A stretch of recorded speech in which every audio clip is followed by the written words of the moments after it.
माझ्या प्रिय बंधूंनो आणि भगिनींनो, आपण आपला मागचा जे व्हिडिओ होता त्याच्यामध्ये सूर्य बकरा जे आहे त्याचे श्लोक क्रमांक 52, 53 आणि 54 पाहिले होते. आणि त्याच्यामध्ये आपण पाहिलं होतं की जे क्षमा याचना आहे किंवा तौबा जी आहे त्याचं महत्त्व काय आहे. कारण जे बनी इस्राईल होते त्यांनी काय केलं होतं की मूसा अलैहिस्सलाम जेव्हा कोहे तूरवर गेले 40 दिवस इतिकाफ करण्यासाठी, ज्याच्यानंतर त्यांना तौरात पुस्तक देण्यात आली सर्वश्रेष्ठ अल्लाकडून. तर जेव्हा ते तिथे होते तर इकडे बनी इस्राईलने काय केलं की एका जादूगर होता सामरी नावाचा, त्याच्या बहकविण्यात येऊन एक जे वासरं होतं त्याची उपासना सुरू केली आणि त्याला दैवत मानलं त्यांनी. आता हे खूप मोठं असं म्हणजे गुन्हा होता, तर पाप होतं. याच्यावर मग मूसा अलैहिस्सलामने त्यांना क्षमा याचना किंवा तौबा करण्यासाठी सांगितलं. आणि त्यावेळी तौबाचं एक हे होतं की ज्या लोकांनी वासऱ्याला दैवत बनवलं आणि त्याची उपासना केली त्यांना दुसरे लोक जे आहेत ज्यांनी वासऱ्याला दैवत मानलं नाही आणि त्याची उपासना केली नाही, ते काय करतील, या लोकांना मारून टाकतील. तर या लोकांनी तसंच केलं आणि मग त्यांची तौबा अल्लाहने कबूल केली. आता इथे आपल्याला पाहायचं आहे की श्लोक क्रमांक जे 55 आहे, 56 आहे आणि 57 त्याच्यामध्ये दिलेलं आहे की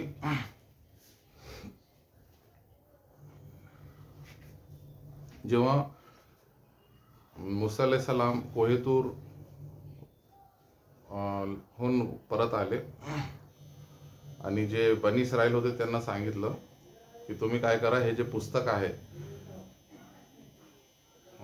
तौरात, याच्यामध्ये जे आज्ञा अल्लाहची आहे किंवा जे काय याच्यामध्ये दिलेलं आहे त्याचं पालन करा. पण या लोकांनी काय केलं की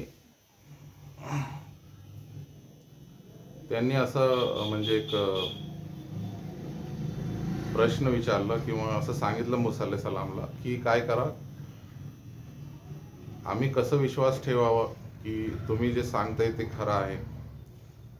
म्हणजे ही पुस्तक जी आहे तौरात ही अल्लाहनेच दिलेली आहे आणि अल्लाहने सांगितलं की या पुस्तकाचं पालन करा किंवा या ग्रंथाचं पालन, या पुस्तकाचं पालन करा, असं आम्ही कसं विश्वास ठेवावा. तर मग काय झालं की मूसा अलैहिस्सलामने काय केलं, त्यांच्यामधल्या 70 लोकांना घेऊन ते कोहेतूरवर गेले आणि अल्लाहने मग काय केलं की स्वतः त्यांना आपल्या आवाजात त्यांना सांगितलं की तुम्ही या पुस्तकाचं पालन करा, कारण ही पुस्तक माझ्याकडून अवतरित झालेली आहे. पण फक्त अल्लाह, सर्वश्रेष्ठ अल्लाहचा आवाज ऐकल्यावर त्यांनी काय केलं, मग आल्यावर त्यांनी म्हटलं की आम्ही कसं विश्वास ठेवावं की हे आवाज जे होतं ते अल्लाहचा होता. कारण जोपर्यंत आम्ही अल्लाहला आमच्या समोर स्वतःच्या डोळ्याने प्रत्यक्ष बघत नाही, तोपर्यंत आम्ही या पुस्तकावर ईमान राखणार नाही आणि आम्ही याच्यामधल्या जे हुक्म आहे, आज्ञा आहे, त्यांचं पालन करणार नाही.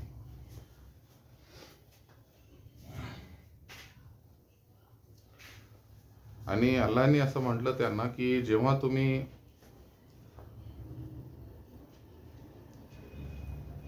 म्हणजे इथे सूर्य मायदा, म्हणजे जे पुढे एक अध्याय येणार आहे 5वा सूर्य मायदा, त्याच्यामध्ये दिलेलं आहे की जेव्हा अल्लाहने जिहाद जे आहे त्याचा हुक्म दिला, तर त्याच्यामधल्या एका आगेचं हे बनी इस्रायलनी पालन केलं नाही. आणि जेव्हा त्यांनी असं पालन न केलं, जेव्हा त्यांनी हे असं म्हटलं की जोपर्यंत आम्ही प्रत्यक्ष अल्लाहला पाहत नाही, बघत नाही, तोपर्यंत आम्ही या पुस्तकावर इमान राखणार नाही. तर काय झालं, एका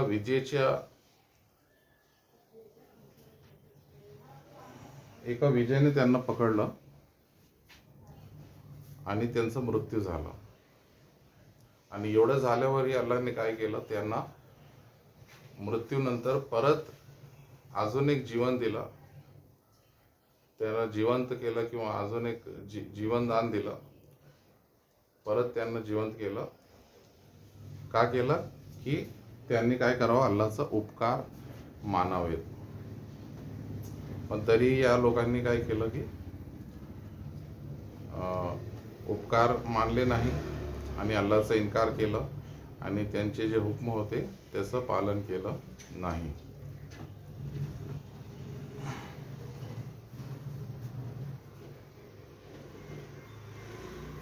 आता काय झालं की जेव्हा जिहादचं हुक्म आला आणि या लोकांनी त्यामधल्या एका हुकमाचे पालन केले नाही, तर त्यांना अल्लाहने काय केलं, एक म्हणजे वाळवंट आहे किंवा एक म्हणजे काय म्हणतो पर्वत आहे सीना म्हणून. तर जिथे खूप तापमान जास्त असतो आणि गरमी असते, तिथे अल्लाहने काय केलं, त्यांना शिक्षा म्हणून किंवा सजा म्हणून त्यांना तिथे कैद केले. आणि ते लोक 40 वर्षासाठी त्या पर्वताच्या भोवती भटकू लागले. आणि तिथे गरम खूप होता, पण अल्लाहने अजून काय केलं त्यांच्यावर उपकार, की एक ढग जे होता त्याला कायमस्वरूपी काय केलं, त्यांच्या घरावर छत नव्हती म्हणून त्या ढगाला हुक्म दिला, तो ढग काय करायचा, कायमस्वरूपी त्यांच्या वर सावली ठेवायचं.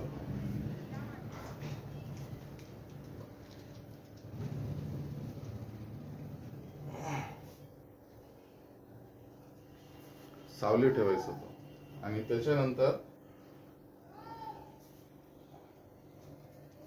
आता त्या पर्वतामध्ये खायला काय नाही होतं, तर अल्लाहने काय केलं, त्यांना आकाशातून मन आणि सलवा नामाचं जे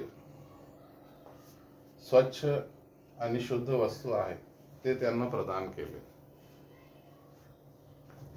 पण एवढं केल्यावरही त्यांनी अल्लाहचा उपकार मानलं नाही आणि अल्लाहचा इन्कार केला.